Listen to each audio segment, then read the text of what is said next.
the good life. Everybody wants the good life, right? John 10:10 says, the thief comes to kill and steal and destroy, but I have come, says Jesus, to give you life and life abundantly.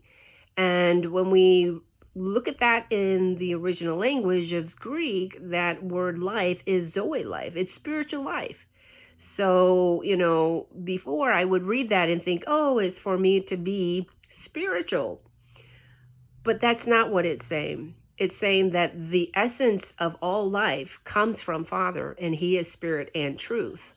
So in that way, yes, it is spiritual in that sense, but not the way like we've been taught to think through religious indoctrination.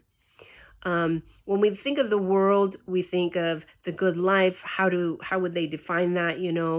They would want, us to pursue power, pursue pleasure, pursue possessions, as if that was all bad.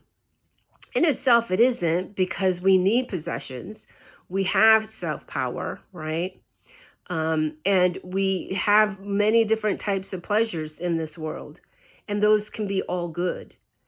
But it's when we pursue those things in lieu of or in place of God, and that is all we're here for. That's when it becomes a problem. So in that spiritual pursuit, it is actually to become more and more of who we have been designed to be: spirit, soul, and body. And so in Mercy Me Mentor, my integrative approach is for our spirit, we hear the spirit. We heal the soul, and we honor the body.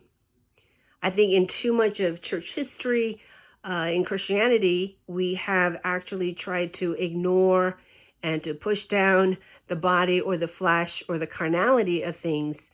And I'm not talking about, doing whatever you want and being narcissistic. No, that's not what I'm saying. What I'm saying is that the things that drive us, the things that are in our hearts, all of those things, it matters. God wants to know what those things are. And He wants us to bring it to the table. And He wants us to begin a journey and a walk with Him where we invite Him into the direct, life experience of pain, of suffering, of weakness, just as much as the goals and the success and the dreams. It's all of that.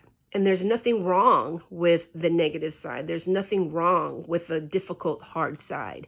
If anything, that is where God meets us the best way. When we are in that hard spot, when we are in that place where we are weak and we don't know, that is to be fully human. And it's in that place of healing, of honoring, of hearing, that we meet with God.